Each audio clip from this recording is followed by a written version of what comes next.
ධ්වනිය පාඩමේ මුල කොටසක් කලින් සතියේ කතා කරා. අපි අද කතා කරන්න යන්නේ මේ 7 වසරේ ධ්වනිය පාඩමේ ඒ කතා කරපු තැන ඉඳලා ඉදිරියට. ඒතර ගිය සතියේ අපි කතා කරා මේ ධ්වනිය ඇති වෙන විදිය ගැන. ඒකෙදි අපි කිව්වා ධ්වනිය ඇති වෙන්නේ යම්කිසි කම්පනයක් නිසා කියලා. ඔක බලන්න පුළුවන් ක්‍රියාකාරකමක් ගැන කිව්වා. අර ස්පීකර් එකක් අරන් ඒක උඩට රිජිෆෝම් බෝල කීපයක් දාලා ස්පීකරේට වයර් දෙකක් ගැට ගහලා ඉවරලා බැටරි කෑල්ලකට සම්බන්ධ කරනකොට වරින් වර අර කරස් සද්දයක් එද්දී රිජිෆෝම් බෝල ඉහළට පනිනවා කියලා අපිට දකින්න පුළුවන්. ඒතර ඒකේ ඒ සද්දේ එන වෙලාවෙදි තමයි රිජිෆෝම් බෝල ඉහළ පහළ පනින්නේ. ඒකට හේතුව තමයි අර ස්පීකරේ කඩදාසි පටලය කම්පණය වෙනවා ඒ ශබ්දය නිකුත් කරන්න. ඒ නිසා තමයි රිජිෆෝම් බෝල ඉහළට පනින්නේ. ඒ වගේම තව ක්‍රියාකාරකමක් ගැන කිව්වා. අර සරසුලක් අරගෙන ඒක කම්පණය කරලා හඬක් එන අවස්ථාවේ නූලක ගැට ගහපු රිජිෆෝම් බෝලයක් ඒකට ලං කරාම ගැවිච්ච ගම විසි වෙනවා. ඒතර අපි කතා කරනකොට මේ ස්වර තන්තු නැත්නම් ස්වර තන්ත්‍ර කියන පටල කම්පණයෙන් තමයි හඬ නිකුත් වෙන්නේ කියලා කිව්වා. ඊළඟට මේ ධ්වනිය නිපදවන උපකරණ ධ්වනි ප්‍රභව විදිහට තමයි හඳුන්වන්නේ. ඒකෙදි විවිධ ධ්වනි ප්‍රභව ශබ්දය නිපදවනකොට කම්පන වෙන කොටස බගුවක අපි සටහන් කළා. දැන් මේකෙන් පේනවා මේ එක එක උපකරණවල ධ්වනිය නිකුත් වෙද්දී ඒ කම්පන වෙන කොටස වෙනස් වෙනවා. මූලිකව හැබැයි අපිට වෙන් කරගන්න පුළුවන් ශබ්දය නිපදවනකොට ධ්වනි ප්‍රභාව වල කම්පණය වෙන කොටස් මූලික වර්ග 3කට.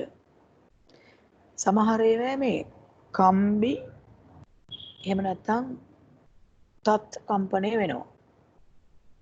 දැන් මේ වයලින් එක, ගිටාරය, සිතාරය ඒ වගේ ඒවා තත් කම්පනයක් වෙන්නේ. ඒ වගේම සමහර ඒවා පටල කම්පණය වෙනවා. බෙර වර්ගවල. එතකොට තබ්ලාව, රබාන, උඩරට බෙරේ, පහතරට බෙරේ, උඩැක්කිය, තවුල, තම්මැට්ටම මේ වගේ ඒවා. ඊළඟට තව කොටසක් තියෙනවා වායු කම්පණයෙන් තමයි හඬ නිපදවන්නේ. ඒතර බටනලාව, හොරණෑව, ඊළඟට ට්‍රම්පට්, මවුත් ඕගන්, මෙලෝඩිකාව, සර්පිනාව ඒ වගේ ඒවා වායු කම්පණයෙන් තමයි හඬ නිපද වෙන්නේ. ඊට අමතරව අපි කිව්වා අන්තිමට මේ සමහර සත්තුන්ගේ ශබ්ද නිකුත් වීමේදී දැන් උදාහරණයක් විදිහට රැහැයියා. රැහැයියාගේ හඬ නිකුත් වෙන්නේ එයාගේ කටින් නෙමෙයි. පාදවල තියෙන සියුම් රෝම වර්ගයක් කෙන්දි.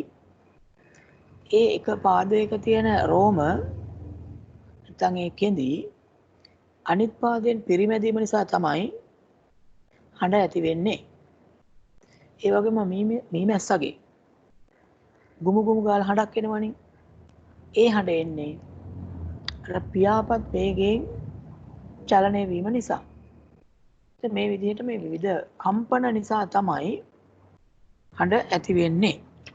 ඒතර ඒකේ පැවරුමක් විදිහට තිබුණා ටියුට් එකේ තුන්වෙනි පිටුවේ විවිධාකාර වලින් හඬ නිපද වෙන උපකරණ වල රූප වෙන වෙනම කොලයක අලවන්න කියලා. ඒතර ඒක කොලයක අලවන්න පුළුවන්. ඒ කියන්නේ අර වර්ග තුනට වෙන් කළ කොළ තුනක අලවන්න. හරි අද අපි කතා කරන්න යන්නේ ධ්වනි සම්ප්‍රේෂණය කියන කොටස. මොකද්ද මේ ධ්වනි සම්ප්‍රේෂණය කියලා අදහස් කරන්නේ? ධ්වනිය කියන එක නම් දැන් දන්නවනේ. සම්ප්‍රේෂණය.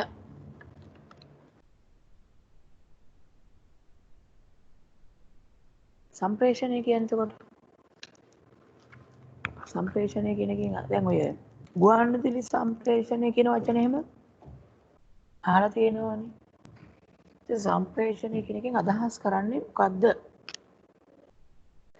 සම්ප්‍රේෂණය, ධ්වනි සම්ප්‍රේෂණය. ශබ්දය එක තැනක ඉඳලා තව තැනකට ගමන් කිරීම තමයි සම්ප්‍රේෂණය විදිහට අපි අදහස් කරන්නේ. කියන්නේ එක තැනක ඉඳන් තව තැනකට ශබ්දය ගමන් කිරීම. දැන් උදාහරණයක් විදිහට කවුරු හරි කෙනෙක් එහෙම එක තැනක ඉඳලා නාදයක් නිකුත් කරනවා, කෑ ගහනවා. එතකොට මේ ඈත ඉන්න කෙනෙකුට මේ හඬ ඇහෙනවා. එයාට ඇහෙන්නේ අර නාදය නිකුත් කරන කෑ ගහන කෙනාගේ ඉඳලා ශබ්දය අනිත් කෙනා ළඟට ගමන් කරපු නිසා. ඒ ශබ්දය අපි ගමුකෝ මෙයා A කියලා. එයා B කියලා ගත්තොත් A කියන එක්කෙනා නිකුත් කරන හඬ ගමන් කරනවා B කියන එක්කෙනා දක්වා. ඒතර මෙහෙම A වල ඉඳලා B වලට මේ හඬ ගමන් කිරීම අපි කියන්නේ මේ ශබ්දය සම්ප්‍රේෂණය වීමක්. ඒතර මේ හඬ මේ විදිහට වාතය තුලින් තමයි මේ සම්ප්‍රේෂණය වුනේ. දැන් ගමන් කළේ. මේ තියෙන්නේ ධ්වනිය සම්ප්‍රේෂණය. සාමාන්‍යයෙන් අපි කතා කරද්දී අපි කතා කරන හඬ ඒ ළඟපාත ඉන්න අයට ඇහෙන්නේ අපේ ළඟ ඉඳලා ඒ ඇහෙන කෙනා ළඟට ශබ්දය ගමන් කිරීම නිසා. ඒකට අපි කියන්නේ ශබ්දය සම්ප්‍රේෂණය වීම නැත්නම් ධ්වනිය සම්ප්‍රේෂණය වීම. දැන් මේ ධ්වනි සම්ප්‍රේෂණය ගැන කතා කරද්දී පොඩි සිද්ධියක් මම මතක් කරන්නම්. ඔයගොල්ලෝ දන්නවා හඳට මුලින්ම පා තබපු කෙනා මතකද? Neil Armstrong. හරි. මට කියන්නකෝ හඳට දෙවනියට පා තබපු කෙනා ඊළඟට හඳට ගොඩ බැස්ස කෙනා කවුද? එයත් අර එඩ්වින් ඕල්ඩ්‍රින් එකම මුල්ම සඳ ගමනට එකතු වෙච්ච එඩ්වින් ඕල්ඩ්‍රින් කියන එක්කෙනා මේ නීල් ආම්ස්ට්‍රෝන් එක්ක හඳ ගමනට එකතු වෙච්ච එඩ්වින් ඕල්ඩ්‍රින් කියන කෙනා. ඉතින් මුලින්ම හඳට පා තබුවේ නීල් ආම්ස්ට්‍රෝන් ඊට පස්සේ එඩ්වින් ඕල්ඩ්‍රින්. දැන් ඔය දෙන්න හඳට පා තබලා විවිධ ඔය පස් එකතු කිරීමගේ ගවේෂණ කටයුතු ටිකක් කළා. එහෙම ගවේෂණ කරනකොට නීල් ආම්ස්ට්‍රෝන් ඊට කිට්ටුවෙන් හිටපු එඩ්වින් ඕල්ඩ්‍රින්ට මේ යම් යම් දේවල් පවසන්න හැදුවට එයා කියන දේවල් එඩ්වින් ඕල්ඩ්‍රින්ට ඇහුන්නේ නැහැ. ඉතින් මේ නීල් ආම්ස්ට්‍රෝන් මේ ළඟපාත ඉඳලා සාමාන්‍ය විදිහට කියපු දේවල් එඩ්වින් ඕල්ඩ්‍රින්ට ඇහුන්නේ නැත්තේ ඇයි? Edwin Aldrin බීරිද? නෑ, එඩ්වින් ඕල්ඩ්‍රින් බීරි නෑ. එහෙනම් නීල් ආම්ස්ට්‍රෝන් ගොළු ඇති. එහෙම හෙවුත් නෑ. හොඳට කතා කරන්න පුළුවන්. දැන් නීල් ආම්ස්ට්‍රෝන් කියපු දේවල් එඩ්වින් ඕල්ඩ්‍රින්ට සාමාන්‍ය විදිහට කතා කරනව ඇහුන්නේ නැහැ. ඒකට හේතුව තමයි අර නීල් ආම්ස්ට්‍රෝන් පිට කරන ශබ්දය එඩ්වින් ඕල්ඩ්‍රින් ළඟට යන්න සම්ප්‍රේෂණය වෙන්න දැන් සාමාන්‍යයෙන් අපි මේ කතා කරනකොට ඒ හඬ ගමන් කරන්නේ මේ රූපේ දක්වලා තියෙනවා. හඬ නැත්තම් ධ්වනිය සම්ප්‍රේෂණය වෙන්නේ වාතය හරහා. හැබැයි හඳේ වායු ගෝලයක් නැහැ. එතකොට ගමන් කරන්න මාධ්‍යයක් නැත්නම් ධ්වනියට සම්ප්‍රේෂණය වෙන්න බෑ. ඒ නිසා ඒගොල්ලෝ මේ පණිවිඩ හුමාරුව කළේ කියන්නේ සංවේදනය සිද්ධ කළේ අර ගුවන්විදුලි සම්ප්‍රේෂණ ක්‍රමය පාවිච්චි කළා. සාමාන්‍යයෙන් කතා කරන හඬ මේ කියන්නේ අවට වාතය නැති නිසා එඩ්වින් ඕල්ඩ්රින් ළඟට යන්න බැරි වුණා.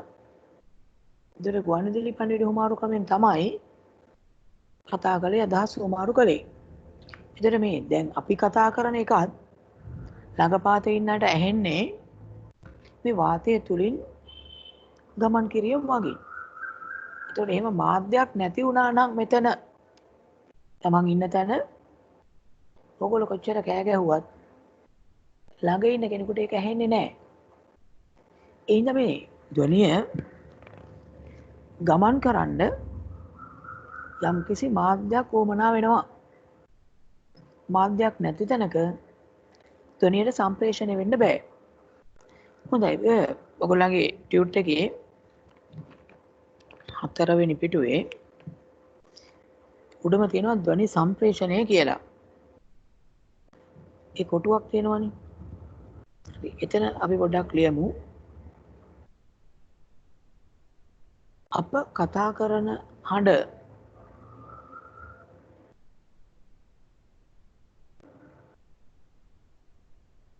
අප අසල සිටින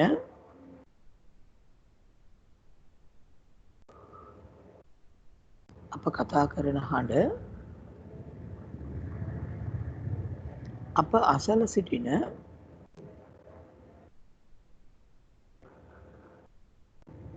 කෙනෙකුට ඇසෙන්නේ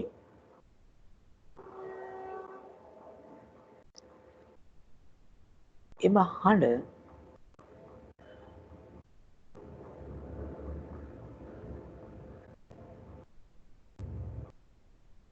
ඔහුගේ කන වෙතට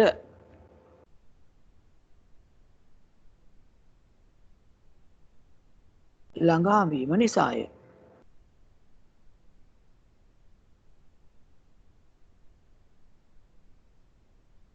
අපේ හඬ හෙවත්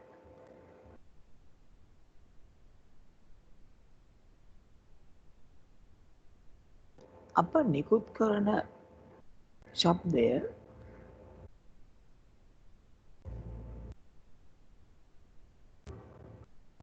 අවට වාතය තුළින්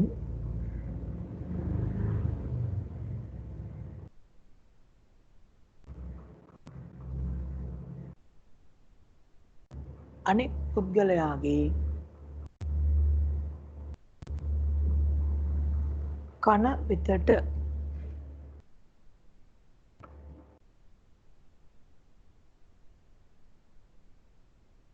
ගමන් කළ විට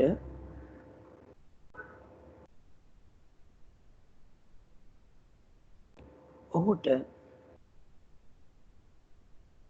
එම හඬ ඇසීමට හැකිවේ. ඔහුට එම හඬ ඇසීමට හැකිවේ. මෙතන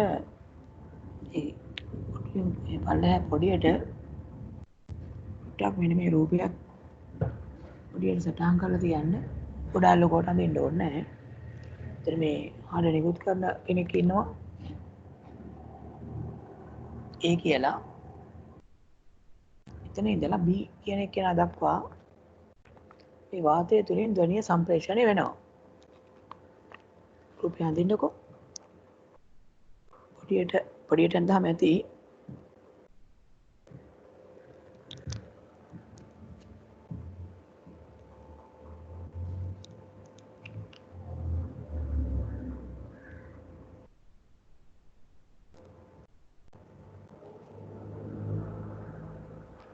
එතකොට මේ අපි සාමාන්‍යයෙන් කතා කරනකොට කෙනෙකුට ඇහෙන්නේ අපි කතා කරන හඬේදී පිට වෙන ශබ්දය මේ වායුගෝලය තුලින් ගමන් කරලා අනිත් කෙනාගේ කන වෙතට ඇතුළු වුණාම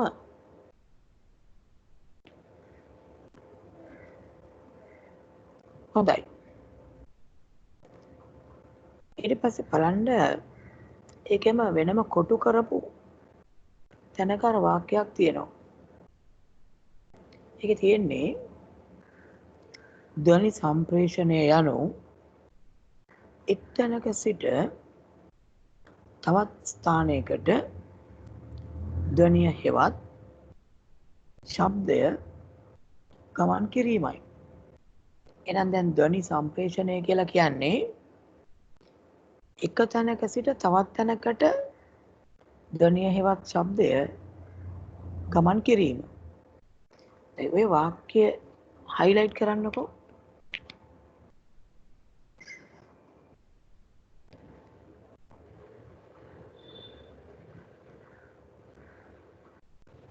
හරි දැන් මම කලිනුත් කිව්වා මේ අපි කතා කරනකොට අපට වායුගෝලය තුලින් වාතය තුලින් තමයි මේ ශබ්දය වෙන තැනකට ගමන් කිරීම වෙන්නේ.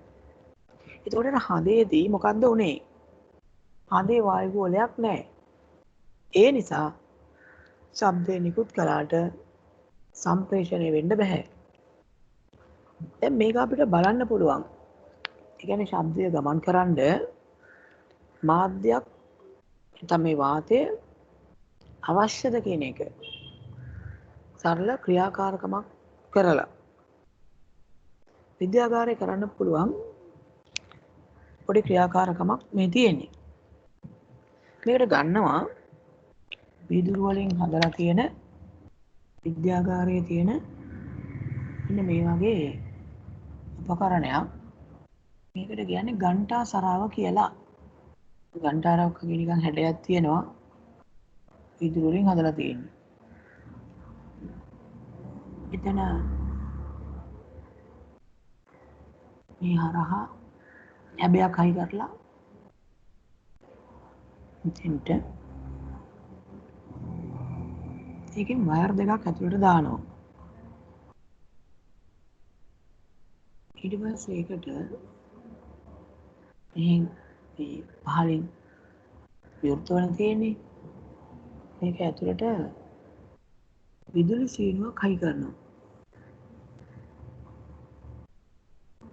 මේ විදුලියෙන් ක්‍රියා කරන සීනුවක්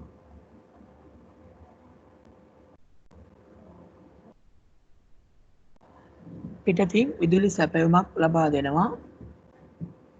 ඒකට පුළුවන් අපිට බැටරි සම්බන්ධ කරලා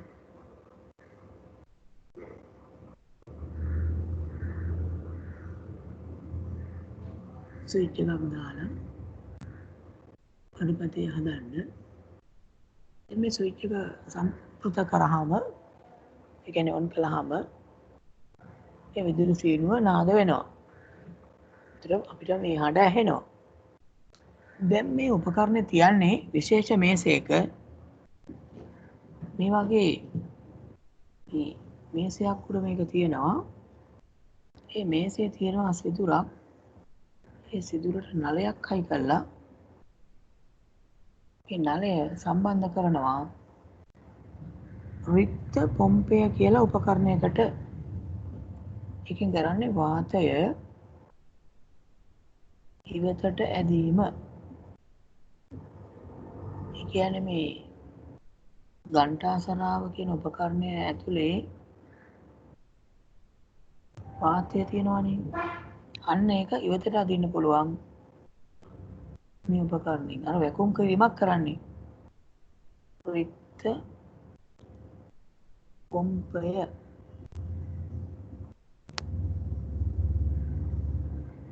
එතනින් ඉවතට අදිනවා. ඇතුලේ තියෙන වාතය. දැන් මේකෙදි කරන්නේ මුලින්ම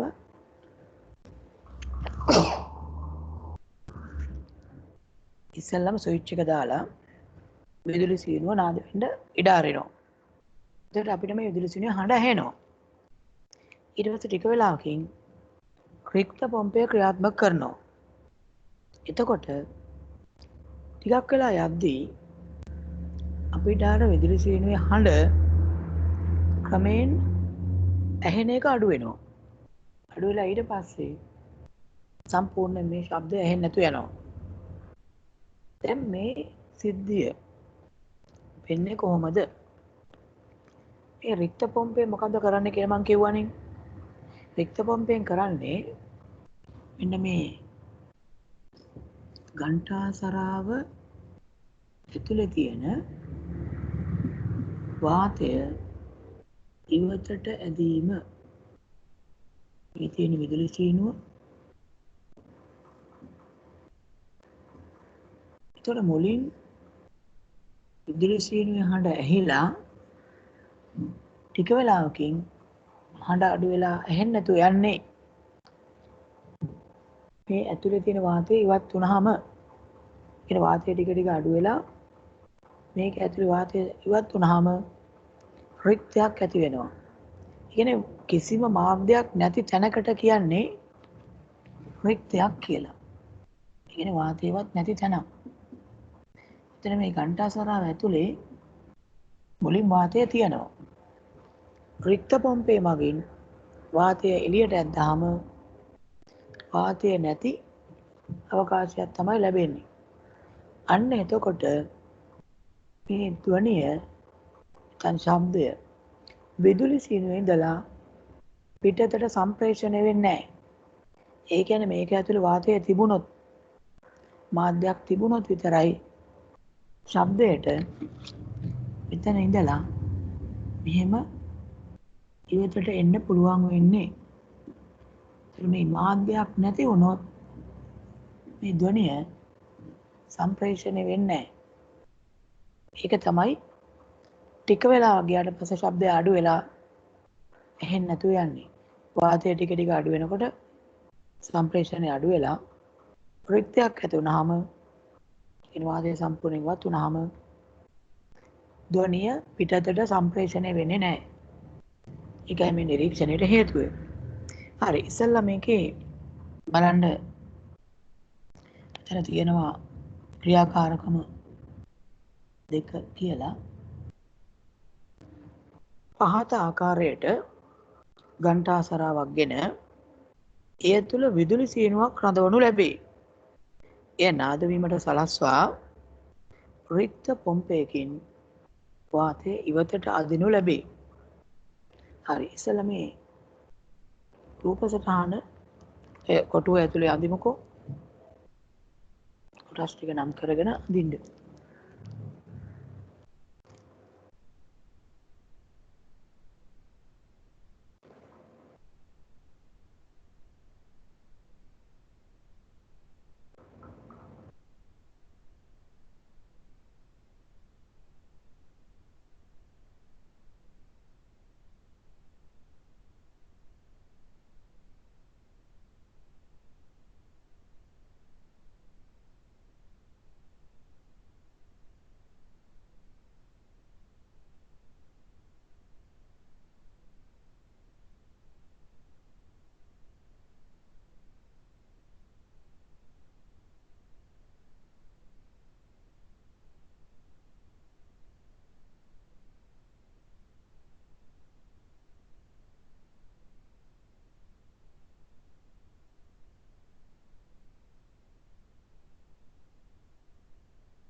හරි.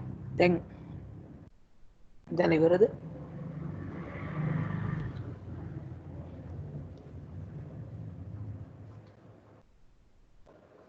ප්‍රොෆෙසර්ටාන ඇඳලා ඉවරයි මං හිතන්නේ. ඒක අපි නිරීක්ෂණ කියන එකේ ලියමු. එතන තියෙනවා නිරීක්ෂණ විදිහට එන ලියන්න පුළුවන්. මුලින් විදුලි සීනුවේ හඬ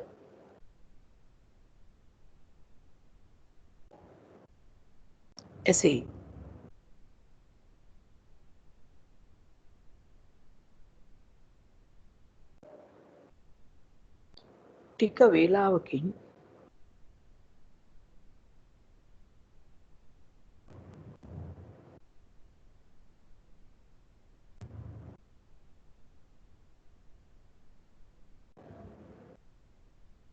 ටික වේලාවකින් මුලින් විදුලි සීනුවේ හඬ ඇසෙයි. නිරීක්ෂණ කියන එක ලියන්නේ මුලින් විදුලි සීනුවේ හඬ ඇසෙයි. ටික වේලාවකින් හඬ නොඇසී යයි.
හරි.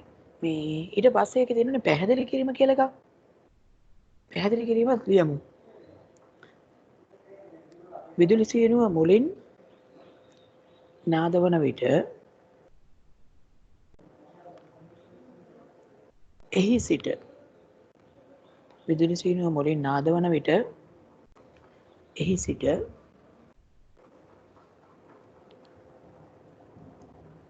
ඝණ්ඨා සරාවේ වාතය තුලින්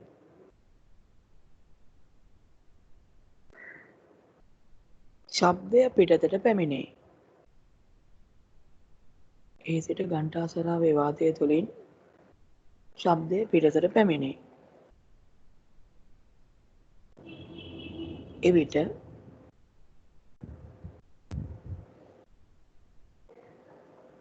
එහි හඬ අපට ඇසෙයි.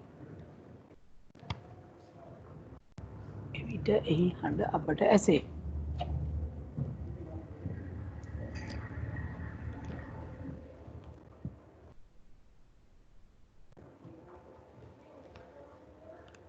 රික්ත පොම්පය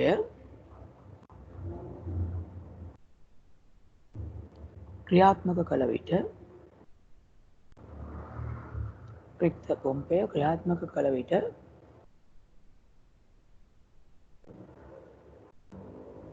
ඝණ්ඨා සරාවේ වාතය රික්ත පොම්පය ක්‍රියාත්මක කළ විට ඝණ්ඨා සරාවේ වාතය ක්‍රමයෙන් ඉවත් වේ.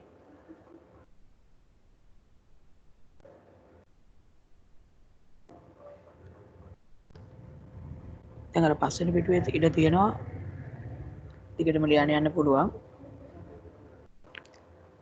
එවිට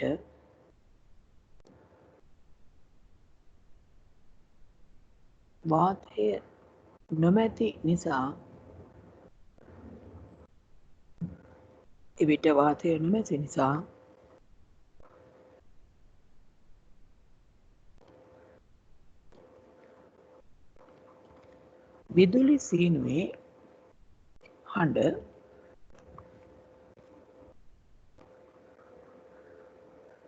විදුලි සීනුවේ හඬ පිටතට සම්ප්‍රේෂණය නොවේ. විදුලි සීනුවේ හඬ පිටතට සම්ප්‍රේෂණය නොවේ. හරි. ඕක ඒකට පැහැදිලි කිරීම විදියට මතක තියාගන්න. ඒ කියන්නේ මේ නිරීක්ෂණය ලැබෙන්නේ කොහොමද කියන එක. ඕගොල්ලන්ට තේරුම් ගන්නයි පැහැදිලි කිරීම ලියන්නේ. දැන් ඒතර මේ නිරීක්ෂණ මගින් අපි මේ පරීක්ෂණයේදී එළඹෙන නිගමනය ඉම්සන් ගන්න තීරණය. ඒතර මේක දැන් ඝණ්ඨාසරාව ඇතුලේ වාතය නැති වුනහම ශබ්දය සම්ප්‍රේෂණය වුණේ නැහැ. එහෙනම් මේකෙන් පේන දේ තමයි ධ්වනිය නැත්නම් ශබ්දය සම්ප්‍රේෂණය සඳහා මාධ්‍යයක් අවශ්‍යයි කියන එක. ධ්වනිය සම්ප්‍රේෂණයට මාධ්‍යයක් අවශ්‍යයි කියන එක. නිගමනය ලියමු. ධ්වනිය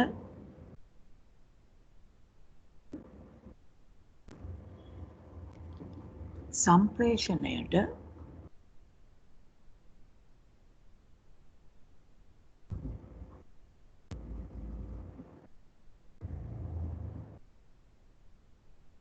මාධ්‍යයක්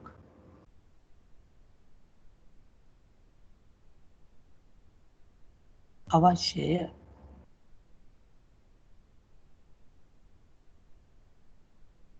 ඕක තමයි නිගමනය. හරි. දැන් මේ කාරණා එක්ක මම කලින් කියපුවත් එක්ක බලන්න පහළ තියෙන අර පොඩි ඡේදය හිස්තැන් ටික පුරවන්න පුළුවන්ද කියලා කියවගෙන යන්න. ඒ ගමන් හිස්තැන් ටික පුරවන්න බලන්න.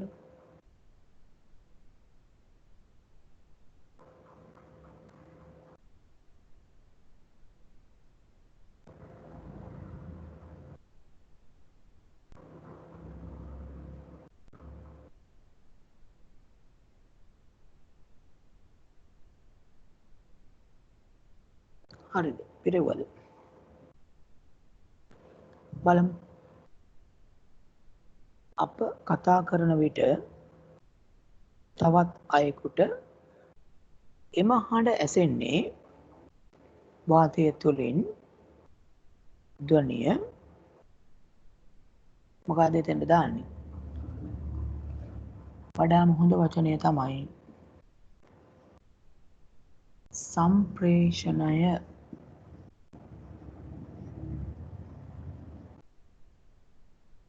වාතය තුළින් ධ්වනිය සම්ප්‍රේෂණය වීම නිසාය. වාතය තුළින් ධ්වනිය සම්ප්‍රේෂණය වීම නිසාය. ඊට පස්සේ තියෙනවා වාතය නොමැති. දැන් වාතය නොමැති තැනකට කිසි මාධ්‍යයක් නැති තැනකට අපි කියන්නේ රික්තයක් කියලා.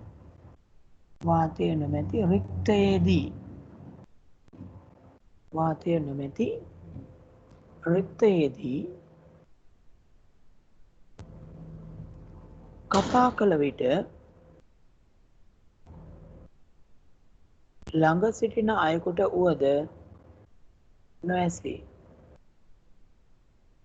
වාතය නොමැති රික්තයේදී කතා කළ විට ළඟ සිටින අයෙකුට වුවද නොඇසේ. හරි. ඒතර ඒ කාරණේ මතක තියාගන්න ඕන. ධ්වනිය සම්ප්‍රේෂණය වෙන්නේ මාධ්‍යයක් තිබුණොත්. හරි. දැන් මේ වාතය තුලින් ශබ්දය ගමන් කිරීම ගැන කිව්වේ. හැබැයි දැන් ශබ්දය ගමන් කරන්නේ වාතය තුලින් විතරමද? වෙනත් මාධ්‍ය හරහා ගමන් කරන්නේ නැද්ද? ගමන් කරනවා. ඒ කියන්නේ වාතය තුලින් විතරක් නෙමෙයි යන්නේ. ද්‍රව තුලින්, ජලය තුලින්, ඝන ද්‍රව්‍ය තුලින් ඒවා ඇතුළේ ශබ්දයට ගමන් කරන්න පුළුවන්. ඊළඟ වාක්‍ය ඒක අර වචනේ පළවෙනි වචනේ ධ්වනිය වෙන්න ඕන. හොයන්න වැදලා තියෙන එක අප්‍රාණ දාන විදිහට හදාගන්න. ධ්වනිය ගමන් කරන්නේ වාතය තුළින් පමණක් නොවේ. ඒ වචනේ විතරයි ඉතින්ට එන්න ඕන. තිත්තිරි දිගට තිබුණට ධ්වනිය ගමන් කරන්නේ වාතය තුළින් පමණක් නොවේ. හරි. දැන් මේ ඊට පස්සේ ක්‍රියාකාරකමක් තියෙනවා. ඒ ක්‍රියාකාරකම තියෙන්නේ අර ශබ්දය වෙනත් මාධ්‍යවලිනුත් විශේෂයෙන් ද්‍රව ජලය ඇතුළෙන් ශබ්දය ගමන් කරනවාද කියන එක බලන්න එහෙම නැත්නම් පෙන්වන්න. මේකෙදි මේ පොඩි ඇටවුමක් හදලා තියෙනවා. ඒකට ගන්නවා ප්ලාස්ටික් පුනීල 3ක්. මේ විදිහට ප්ලාස්ටික් පුනීල 3ක් අරගෙන මේ ප්ලාස්ටික් පුනීල තුනේම බැලුන් පටලයක් මේ මුහුණතට හයි කරනවා.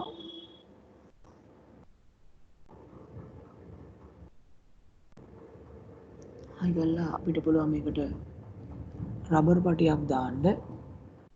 බැලුන් පටලය ගැලවෙනවට. ඒ වගේම ඊට පස්සේ මේකට රබර් පටයක් හරි සේලයින් පටයක් හරි සම්බන්ධ කරනවා. එහෙම සම්බන්ධ කරලා එතනින් කොටස් දෙකකට මේක බෙදා ගන්නවා. මේ සම්බන්ධක තියෙන Y අකුර හැඩයට මේ සමහර ඔයගොල්ලෝ දැකලා ඇතිද මාළු ටැංකි වලට එහෙම ඔක්සිජන් සපයන බට සම්බන්ධ කරන්නත් මේ වගේ කොටස් තියෙනවා Y අකුර හැඩයට. ඊට පස්සේ මේ දෙකට තවත් සේලයින් බට දෙකක් හෝ කුඩා රබර් බට දෙකක් හයි කර ගන්නවා. එතනත් කෙලවරට මේ විදිහටම පොනීල දෙකක් හයි කරනවා.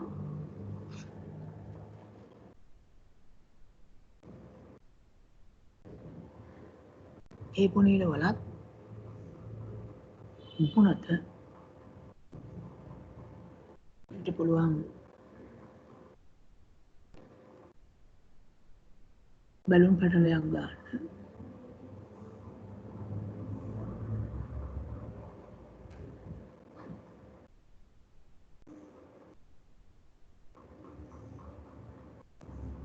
අරවගෙන් බැලුන් පටලයට රබර් පටියක් දාලා හිර කර ගන්නවා.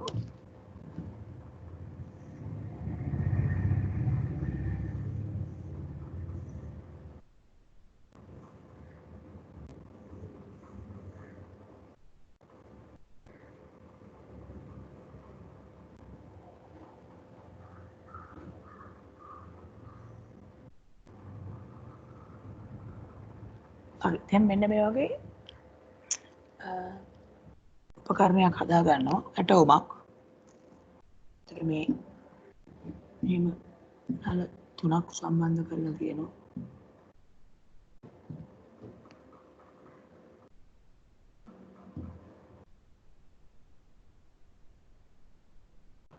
නල 3ක් තියෙනවා.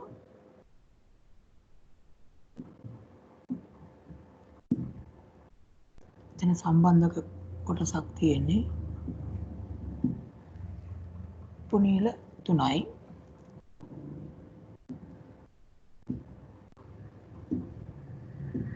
මෙහෙම හදලා ඊට පස්සේ මේ පුනීල නම් කරොත් A B C කියලා. ඒ C කියන පුනීලය වතුර භාජනයකට ගිල්ලනවා. මේ වගේ ජල භාජනයක් අරන්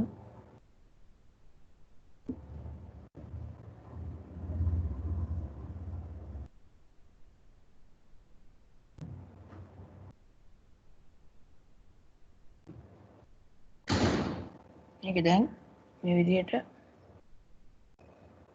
ගිල්ලීමක් කරනවා. භාජනය ඇතුලේ ජලය දාලා තියෙන්නේ. දැන් කරන්නේ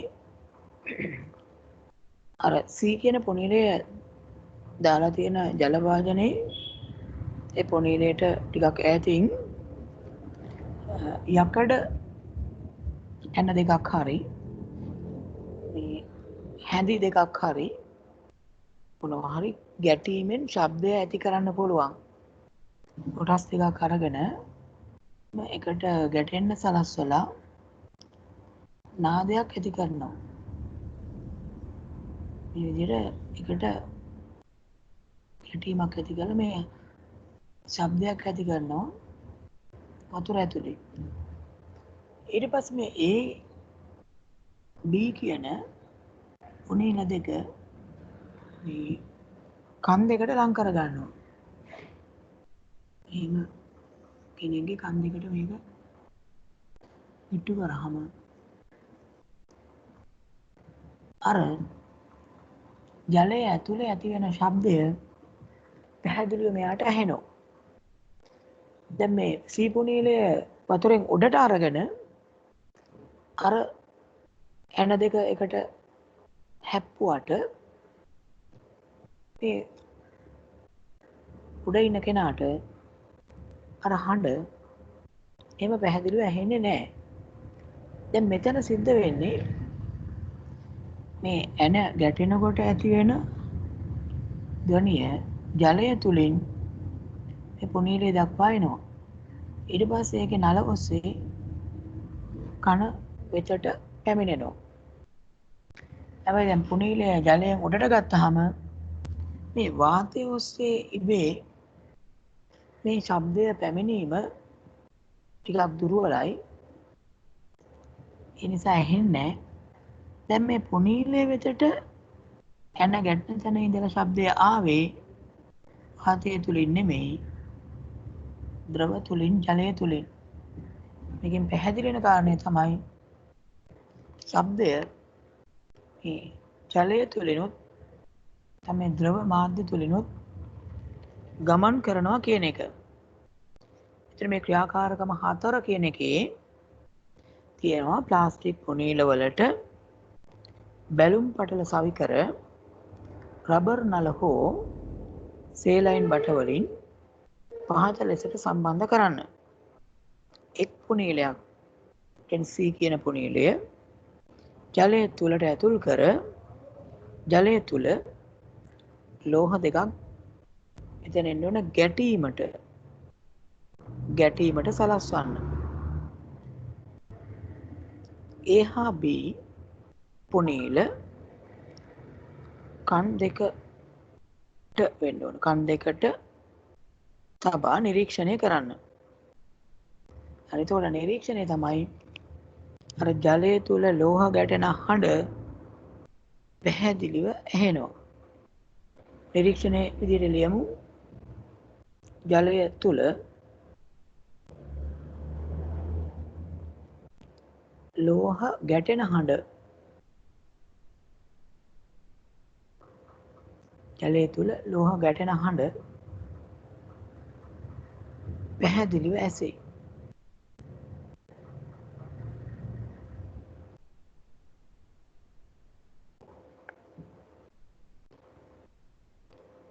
ඒ වගේ මේකේ තියෙනවා C පුනීලය ජලයෙන් ඉවතටගෙන ශබ්දය ඇති කළ විට කනට එතරම් පැහැදිලිව නොඇසේ කියලා. ඒතර මේකෙන් පේන දේ තමයි නිගමනය කරන්න පුළුවන් දේ ද්‍රව තුලින් ධ්වනිය ගමන් කරනවා. දැන් සම්ප්‍රේෂණය වෙනවා.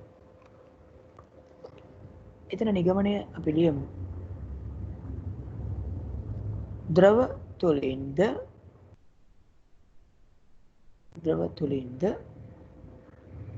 ධ්වනිය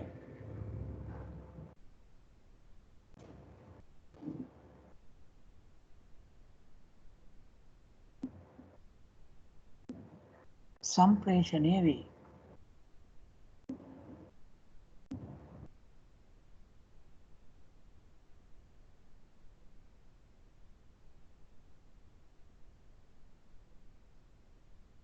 ද්‍රව තුලින් ධ්වනිය සම්ප්‍රේෂණය වෙනවා කියන එක පෙන්වන්න මේ ක්‍රියාකාරකම යොදා ගන්න පුළුවන්.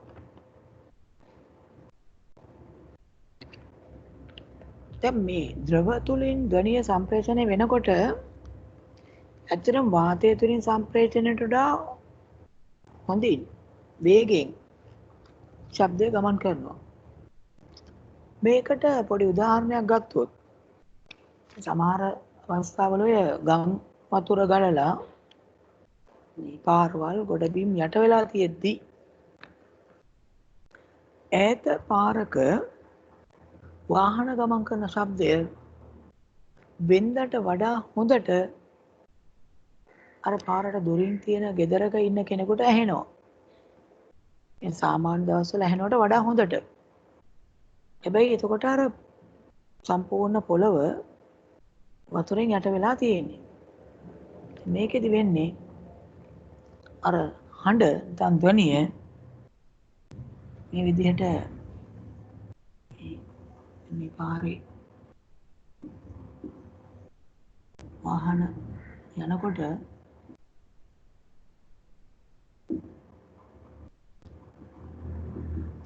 සම්පූර්ණයෙන් දැන් මේ යට වෙලා නම් තියෙන්නේ වතුරෙන්. දැන් මේ වගේ තැනක ඉන්න කෙනෙකුට වඩා හොඳට මේ නාදය ඇහෙන්නේ වාහන ගමන් කරන හඬ ඇහෙන්නේ වෙන්දට වාතය තුලින් තමයි මේ හඬ සම්ප්‍රේෂණය වෙන්නේ. හැබැයි අර වතුරෙන් යට වෙලා තියෙනකොට ජලය තුලින් ඉතාම හොඳින් මේ ශබ්දය ධ්වනිය ගමන් කරන නිසා වඩා හොඳින් අර වාහනවල හඬ ජලය ඇතුලෙන් එනවා. එතකොට වඩා හොඳට මේ හඬ අහන්න පුළුවන්කමක් ලැබෙනවා. නැත්තම් වාතය තුලින් තමයි සාමාන්‍ය දවස්වල එන්නේ. ඒ වාතය තුලින් ශබ්දය ගමන් කරනවට වඩා හොඳින් වේගෙන් ද්‍රව තුලින් මේ ශබ්දය ගමන් කරනවා. ඒක තමයි මෙතන පල්ලෙහා ඊට පස්සේ තියෙන්නේ ටියුට් එකේ 6 වෙනි පිටුවේ උඩ නිගමනයේ පහළ ගම් වතුරට පහත් බිම් යට වී ඇති විට ඒ අසල මහා මාර්ගවල ගමන් කරන වාහනවල හඬ වෙනත් දිනවලට වඩා වැඩියෙන් නැසේ. ඊට හේතුව වාතයට වඩා වැඩි වේගයෙන් ජලය තුලින් ධ්වනිය ගමන් කිරීමයි. ඒ වාතයට වඩා වැඩි වේගකින් ජලය තුලින් ශබ්දය ගමන් කරනවා. හරි. දැන් වාතයෙන් ගමන් කරනවා කියලා අපි දන්නවා. ඒ වගේම ද්‍රව තුලිනුත් දැන් ශබ්දය ගමන් කරනවා කියලා කලින් පරීක්ෂණයෙන් පැහැදිලි වුණා. ඒතර ඝන ද්‍රව්‍ය තුලින් මේ ශබ්දය ගමන් කිරීම සිද්ධ වෙනවද කියලා බලන්න මෙන්න මේ වගේ ක්‍රියාකාරකමක් කරන්න පුළුවන්. මේක පොඩි කාලේ සමහරට කරලා තියෙන එකක්. හිස් යෝගට් කෝප්ප දෙකක් ගන්න පුළුවන්. ඕනනම් හිස් ටින් දෙකක් ගන්නත් පුළුවන්. මේ යෝගට් කෝප්ප දෙක අරගෙන අඩිය සිදුරක් විදිනවා. ඉතලා මේකට එහෙම නූලක් මේ සිදුරින් ඇතුල් කරලා යෝගට් කෝප්පය ඇතුලේ පොඩි ඉරටු කෑල්ලක් ගැට ගන්නවා නූලේ. ඊට පස්සේ නූල දැන් එළියට ඇදෙන්නේ නැහනේ. මේක හිර කරගෙන නූල ටිකක් දිගට ගන්නවා. අනිත් පැත්තෙත් මේ වගේම යෝගට් කෝප් එකට නූලේ අනිත් කෙළවර ඇතුල් කරලා ඉරටු කෑල්ලක් ගැට ගහලා හිර කර ගන්නවා. මෙහෙම මේ නූල එතනින් ඇතුල් කරලා මේකට හිර කර ගන්නවා ඉරටු කෑල්ලක් ගැට ගහලා. මේ නූල වෙනුවට කම්බියක් ගන්නත් පුළුවන්. කම්බියක් ගත්තොත් වඩා පැහැදිලි සාර්ථකයි. ඊට මේ නූල එහෙම නැත්නම් කම්බිය ඇදිලා තියෙන විදියට මේ යෝගට් කෝප් දෙක දෙපැත්තට ගෙනියනවා. එක යෝගට් කෝප් එකට කවුරු හරි කෙනෙක් කඩ තියලා හිමිහිට යම් දෙයක් කියනවා. අයියෙන් කෑ ගහලා නෙමෙයි. හිමිහිට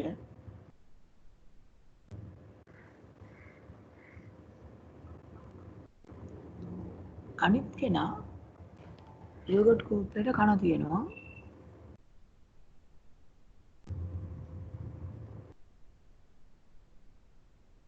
දැන් අරයා කතා කරන්නේ බොහොම හැමෙන්. ඒ කියන්නේ යෝගට් කෝප්පේ ওই දෙක නැතුව මේ ඒ කියන එක්කෙනා ඒ කියන දේ කිව්වට බීට මොනවත් ඇහෙන්නේ නැහැ. ටිකක් දුරින් ඉන්නේ. හැබැයි දැන් මේ විදිහට යෝගට් කෝප්ප දෙක අතරේ නූලක් ඇදලා කතා කරාම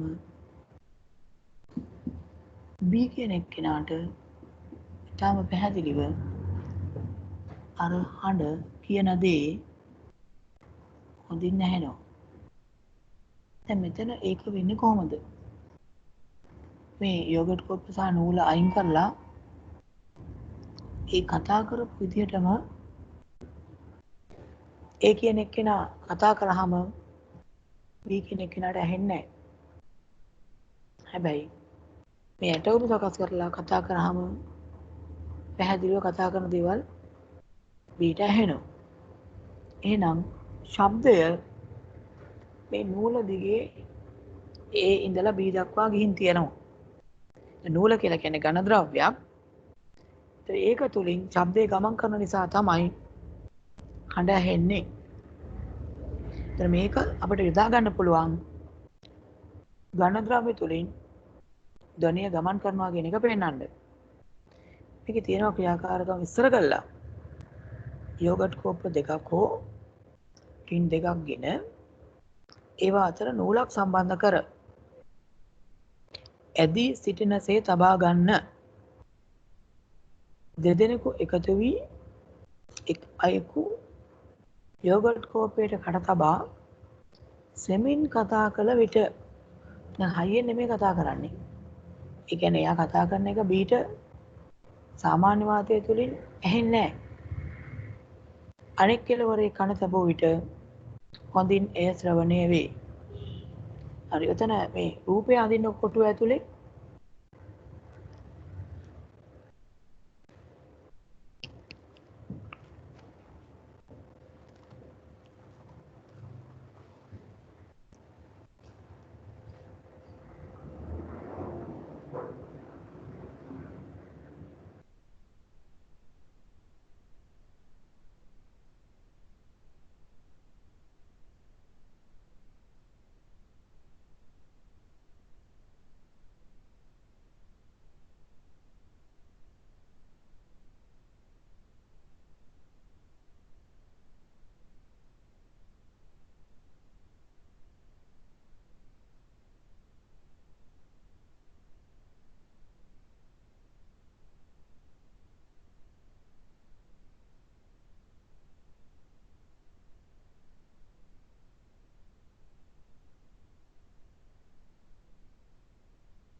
හරි දැන් රූපය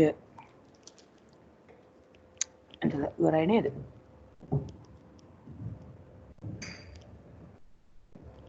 මේක එතකොට සිද්ධ වෙන දේ පැහැදිලි වෙන්න ඕන. අපි යටින් තියෙන වාක්‍ය සම්පූර්ණ කරොත් මේන් පැහැදිලි වන්නේ ඝන ද්‍රව්‍ය තුලින් ඝන කියලා තමයි ඉස්සරට එන්නේ. ඝන ද්‍රව්‍ය තුලින් ඉතා හොඳින් ධ්වනිය සම්ප්‍රේෂණය වන බවය. මේන් පැහැදිලි වන්නේ ඝන ද්‍රව්‍ය තුලින් ඉතා හොඳින් ධ්වනිය සම්ප්‍රේෂණය වන බවය. හරි. ඒකට මේක එක ක්‍රියාකාරකමක් ඝන ද්‍රව්‍ය තුලින් ශබ්දය ගමන් කරන බව පෙන්වන්න. මේ වගේම තව ක්‍රියාකාරකමක් ගන්න පුළුවන් මේ ඝන ද්‍රව්‍ය ඇතුලෙන් ශබ්දය ගමන් කරන බව පෙන්වන්න. මේසයක් උඩ තියෙනවා අර ඉස්සර පාවිච්චි කරපු වයින් කරන අත්ඔරලෝසුවක්. මේ සාමාන්‍යයෙන් අර ටික් ටික් ගාලා හඬක් එනවා. ඒතර මේ ඔරලෝසුව මේසෙ උඩ තියලා අත්ඔරලෝසුවක් මේකේ මේ හඬ ඇහෙනවද කියලා මේ කෙළවරින් හිටගෙන පොඩ්ඩක් අහුම්කම් දීලා බලනවා එක්කෙනෙක්.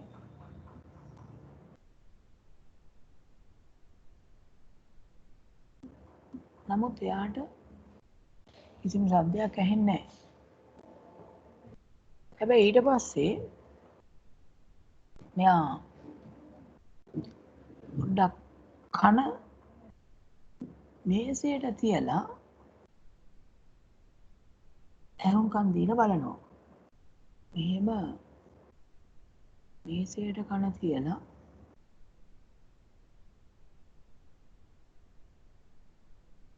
බැලුවාම අන්න එතකොට අර ඔරලෝසුවේ ටික් ටික් ගාන හඬ මෙහාට ඇහෙනවා.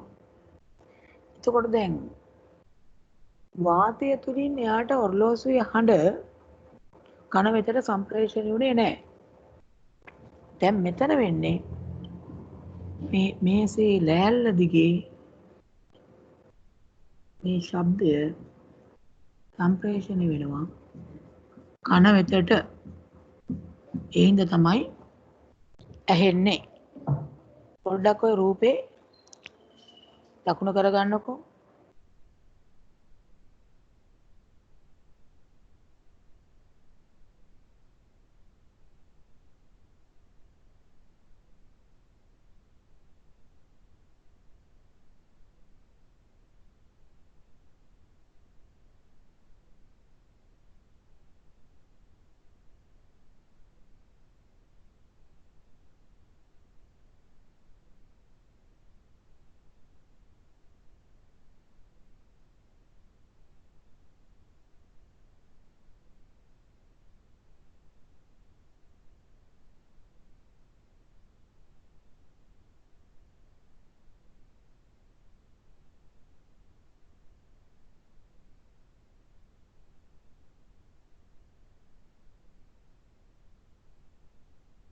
මේ රූපය එතකොට පොඩ්ඩක් ඔය පැත්තකින් සටහන් කරගත්තා නම් මේකේ දැන් මේ විස්තරය කියනවා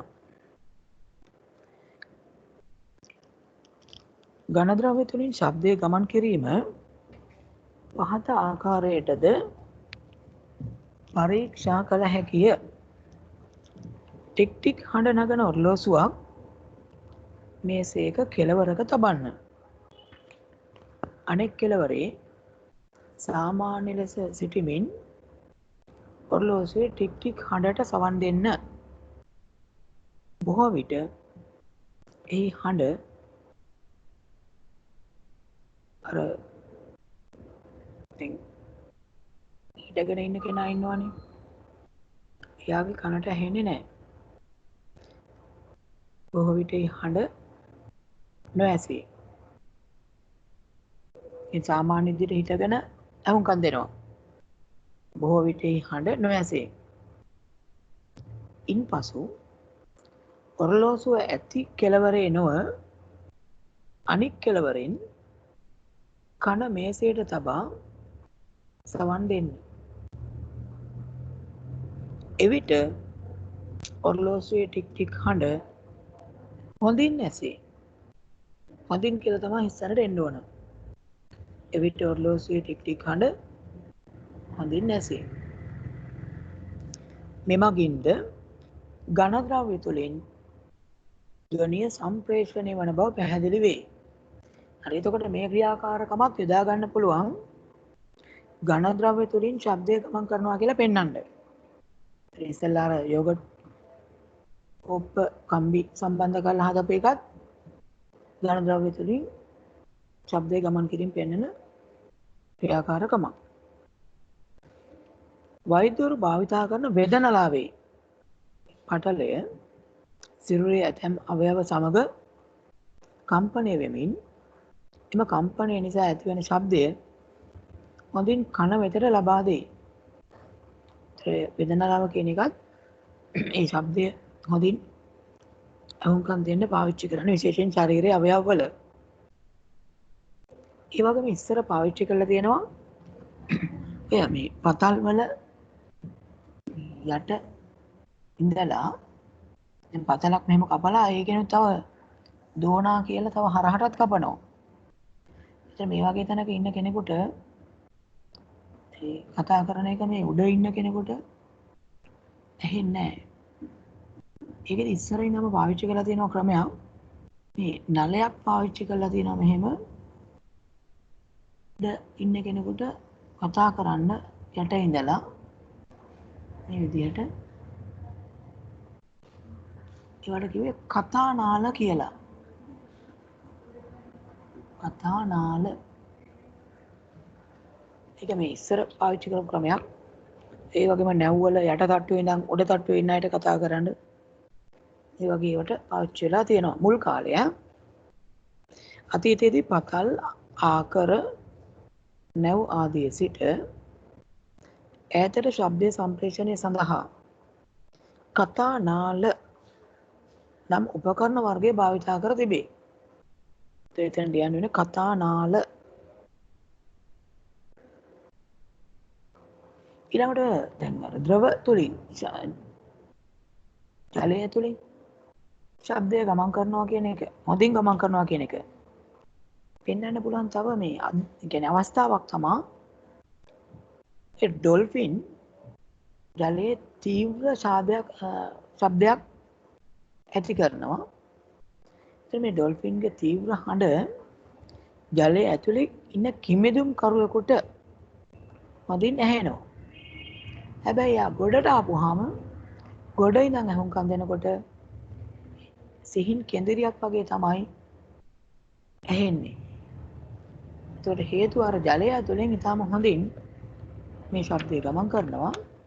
හැබැයි ඊට පස්සේ උඩට ආපුවාම ඒ ජලයෙන් එන එක ඊට පස්සේ වාතය හරහා යන්න ඕන. මේ වාතය තුලින් එච්චර හොඳින් ගමන් කරන්නේ නැති නිසා සිහින් හඬක් විදිහට තමයි යන්තමින් ඇහෙන්නේ. එතකොට දැන් මේ එක එක මාධ්‍යයන් ගත්තාම මේ ශබ්දය ගමන් කිරීමේ ප්‍රමාණ වේග වෙනස්. සාමාන්‍යයෙන් වාතය තුලින් ගමන් කරනවට වඩා හොඳින් වේගයෙන් ජලය තුලින් ශබ්දය ගමන් කරනවා. ඒ නිසා තමයි සාමාන්‍ය දවස්වලදී ඈත තියෙන පාරක වාහනවල හඬ ඇහෙනවට වඩා හොඳින් ගම් වතුරට යට වෙච්ච දවස්වලදී ඇහෙන්නේ. ඒ කියන්නේ පාරවල් ගොඩබිම අවට ගොඩබිම ජලයෙන් වැහිලා තියෙනකොට ඈත පාරක ගමන් කරන වාහනවල හඬ හොඳින් ඇහෙන්නේ. අර ද්‍රව තුලින් සම්ප්‍රේෂණය වෙනවා ශබ්දය වාතයට වඩා වේගයෙන් හොඳින්. ඒ වගේම ද්‍රව වලට වඩා ඝන ද්‍රව්‍ය තුලින් ශබ්දය හොඳින් සම්ප්‍රේෂණය වෙනවා. දැන් මේකට හේතුව මේ එක එක මාධ්‍යවල ධ්වනිය දැන් ශබ්දය සම්ප්‍රේෂණය වෙන ගමන් කරන වේග වෙනස්. බලමු පොඩ්ඩක් මේ වාතය ඒ වගේම ජලය වානේ වගේ මේ මාධ්‍යයන් තුනක් හරහා ශබ්දය ගමන් කරන වේග කොහොමද තියෙන්නේ කියලා. මාධ්‍යයන් තුනක් බලමු. ඒ වගේම මේ වේගය තප්පරයට මීටර වලින්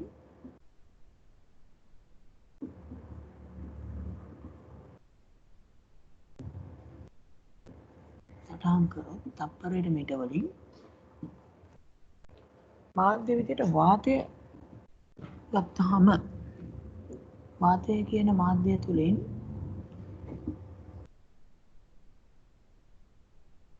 ශබ්දය ගමන් කරන්නේ තප්පරයකට මීටර් 330යි.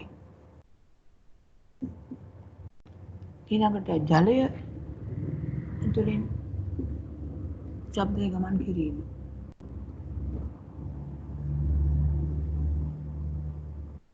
සාමාන්‍යයෙන් තප්පරයකට මීටර් 1500ක් විතර දුර යනවා. එක තප්පරයකදී මීටර් 1500ක් විතර දුර යනවා. ඒතර මේකෙම පේනවා මේ වාතයට වඩා වැඩි වේගයෙන් ජලය තුලින් ශබ්දය ගමන් කරනවා.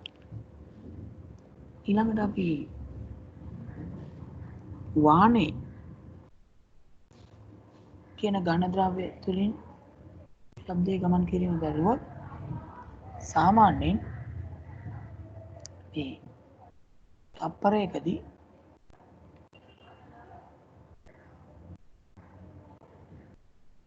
මීටර් 4500ක් විතර දුරකට යන්න පුළුවන්. තප්පරයකට මීටර් 4500ක් විතර. ඒතර මේක අර පොදුවේ ගත්තාම මේ වායු ද්‍රව ඝන විදියට සැලකුවොත් එක එක මාධ්‍යවල ශබ්දය ගමන් කිරීමේ වේග පැහැදිලිව වෙනස්කමක් තියෙනවා. මේ ටික එතකොට උතන සටහන් කරගමුකෝ.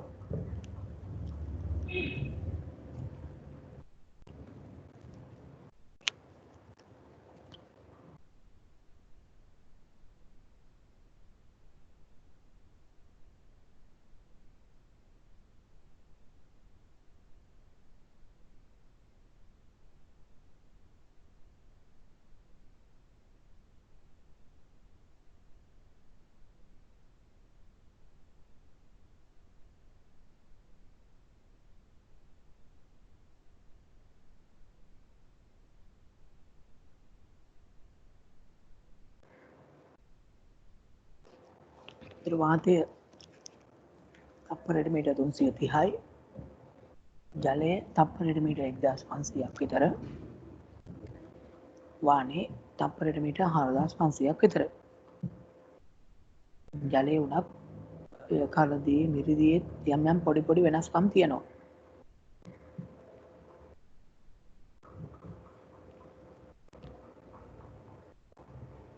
එතකොට මේ අගයන් ටික බැලුවාම මේකෙනුත් එතකොට අපිට මේ වායු වලට වඩා වේගයෙන් ඝනවලදී ධ්වනිය සම්ප්‍රේෂණය වන බව පැහැදිලිය. ඒක මගුවට පහළ තියෙනවා. මේ මගින්ද වායු වලට වඩා වේගයෙන් ඝනවලදී ධ්වනිය සම්ප්‍රේෂණය වන බව පැහැදිලිය. හරි. ඕගොල්ලෝ සමහරවිට අත්විඳලා තියෙන අත්දැකීමක් වහින වෙලාවට විදුලි කොටලා ගොරවනවා. ඉතින් අකුණු ගැසීම නිසානේ වෙන්නේ.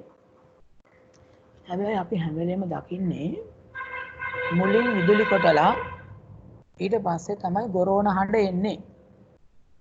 ඉතින් ඇත්තටම අකුණ ගහනකොට මේ ආලෝකය නිකුත් වීමයි ශබ්දය නිකුත් වීමයි අවස්ථා දෙකකදීද වෙන්නේ නෑ. අකුණ ගහනකොට මේ දෙකම එකවර තමයි පිට වෙන්නේ. දැන් මේ වගේ යම් තැනක අකුණක් ගහනවා කියලා හිතමුකෝ. ඉතින් මෙහෙම එකපාරට අකුණක් එවුවාම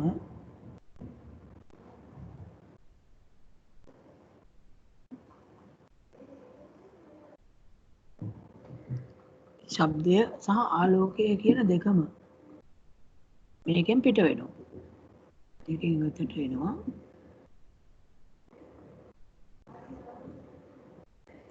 ශබ්දය කියන ධ්වනිය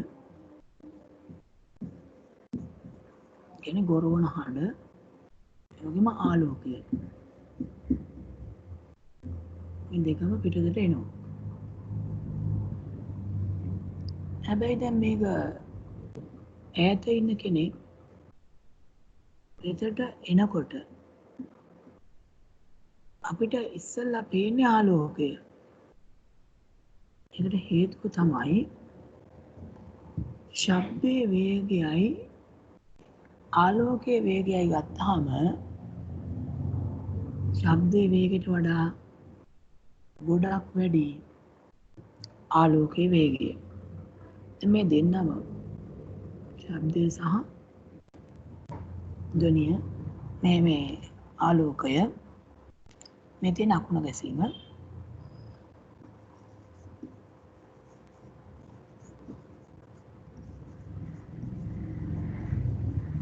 මෙතන ඉඳලා යම් කෙනෙක් ඉන්න තැනකට දැන් මෙහෙම එනවා. ශබ්දයක් එනවා.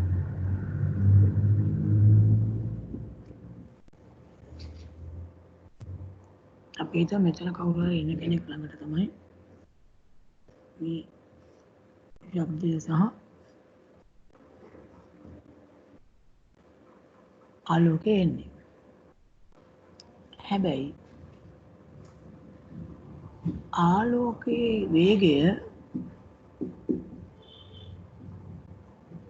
ඔබ හිතන්නේ කොච්චරක් කියලාද? ශබ්දයේ වේගය වාතය තුලින් කොච්චරද කියලා කලින් කිව්වා.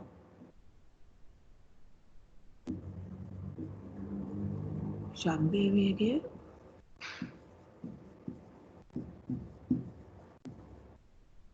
තප්පරයට මීටර් 330යි.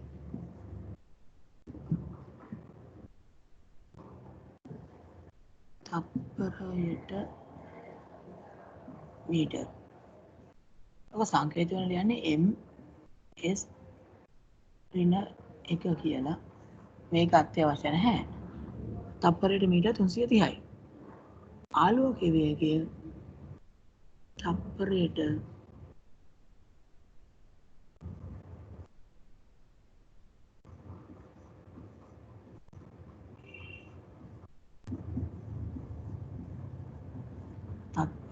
කිලෝමීටර්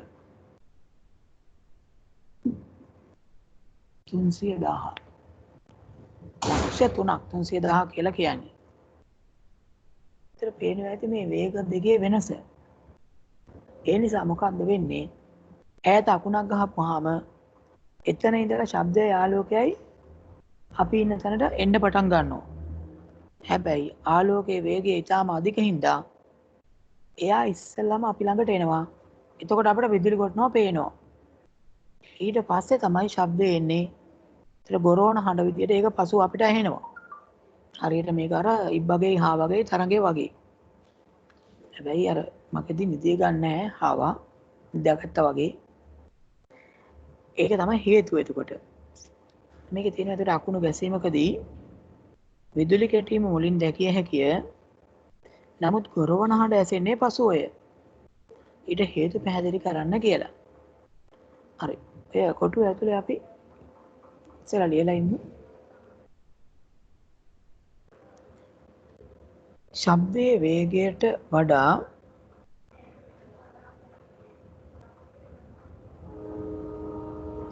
වේගයට වඩා ආලෝකයේ වේගය වැඩිය. ශබ්දයේ වේගයට වඩා ආලෝකයේ වේගය වැඩිය. අකුණු ගැසීමකදී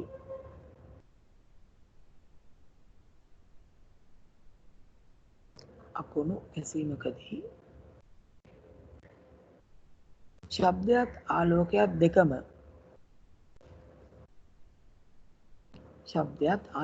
දෙකම එකවර පිට වුවද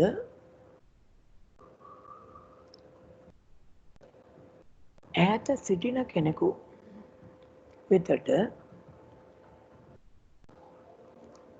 මුලින් පැමිණෙන්නේ ආලෝකයයි. අපි ඈත ඉන්නකොට අපි ළඟට ඉස්සෙල්ලා එන්නේ ආලෝකය. මේ නිසා විදුලි කෙටීම මුලින් අපට පෙනේ. ඒ නිසා විදුලි කෙටීම මුලින් අපිට පෙනේ. ඉන් ටික වේලාවකට පසු ශබ්දය අප වෙතට ළඟා වේ.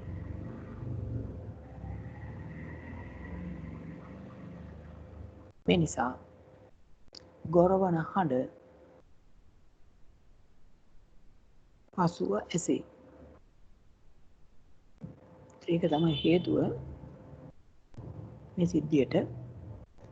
ඕනනම් පොඩ්ඩක් පල්ලෙහා මේ රූපයත් සටහන් කරගන්න.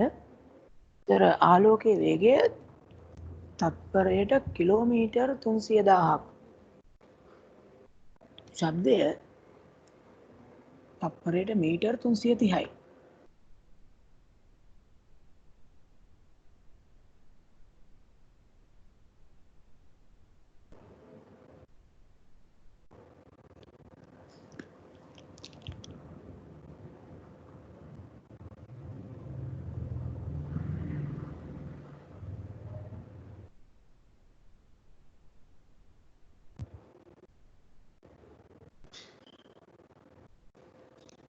හරි, ඔය කාරණා ටික තමයි දැන් ධ්වනිය පාඩමට අදාළව කතා කරන්න තියෙන්නේ. ඒතර 7 වසරේ ධ්වනිය පාඩම එතනින් ඉවර වෙනවා. ටියුට් එකේ අපි කතා කරපු දේවල් ටික නැවත දෙපාරක් විතර කියවලා බලන්න. ඒ වගේම දැන් ඔයගොල්ලන්ගේ සාමාන්‍ය පන්ති ආරම්භ වෙලා තියෙන්නේ. හැබැයි සාමාන්‍ය පන්ති ආරම්භ වුණාට ඔන්ලයින් ක්ලාස් එකක් දිගටම තියෙනවා. ඔන්ලයින් ක්ලාස් එකේ වෙනම පාඩමක් කරගෙන යනවා. සාමාන්‍ය පන්තියේ වෙනම පාඩමක් කරන්නේ. ඒ නිසා දැන් සාමාන්‍ය පන්තියටත් එන්න වෙනවා. ඒතර ඔබ එන සතියේ සාමාන්‍ය පන්තියට එනකොට දැන් මේ ටියුට් එක ඉවරයිනේ. එතකොට අපිට ඊළඟට අගෝස්තු මාසෙට අදාළව අලුත් පාඩමක් සහ ඒකට අදාළ ටියුට් එක ගන්න වෙනවා. ඊළඟ දවසේ එද්දී ඒ අගෝස්තු ටියුට් එක ගන්න සූදානම් වෙලා එන්න. මොකද ඊට පස්සේ තති අපි ඔන්ලයින් ක්ලාස් එක කරන්නේ මේ අලුත් පාඩම. එතකොට ඒකට අදාළ ටියුට් එක තමයි ඔබ මේ අගෝස්තු වලට ගන්න ටියුට් එක. ඒ වගේ මේ ටියුට් එක පන්තියට එනකොටත් අවශ්‍ය වෙනවා. ඒ ටියුට් එක තමයි පන්තියට ඇතුල් වීමේදී පැමිණීම මාක් කරන්න පාවිච්චි කරන්නේ. නිසා ඔන්ලයින් ක්ලාස් එකට ගන්න ටියුට් එකම සාමාන්‍ය පන්තියට එනකොටත් අරගෙන එන්න පැමිණීම මාක් කරන්නේ ඒකෙන්. එතකොට එහෙමනම් අදට අපිට ওই ටික කරලා ඉවර කරන්න පුළුවන්. ඒ වගේම දැන් ගිය සතිය ආපු නැති අය ඉන්නවා නම් ඒගොල්ලෝ මේ විශේෂයෙන්ම 7B පන්තිය ඒගොල්ලන්ගේ බදාද පන්තිය එන බදාද පන්තිය තියෙන්නේ අඟහරුවාදා දවල් 12 ඉඳන් 2 වෙනකම්. බදාදා පන්තිය බදාදා රැ පන්තිය එන සතියේ තියෙන්නේ බදාදා නෙමෙයි අඟහරුවාදා දවල් 12 ඉඳන් 2 වෙනකම්. අනිත් පන්තියට ගැටලුවක් නැහැ. ඒගොල්ලෝ සාමාන්‍ය විදිහටම එන්න. හැබැයි දෙගොල්ලම මේ අගෝස්තු ටියුට් එක ගන්න සූදානම් වෙලා එන්න. අපි දිගටම ඔන්ලයින් ක්ලාස් එක යනවා. ඒ ඔන්ලයින් ක්ලාස් එකට ඒ ටියුට් එක උමනා වෙනවා. ඒ වගේම පැමිණීම මා කරන්නේ ඒ ටියුට් එකේ. හොඳ එහෙනම් දැන් මේ පාඩම මෙතන ඉවර වෙනවා. අපි අදට ක්ලාස් එක ඉවර කරමු. හැමෝටම ආයුබෝවන්.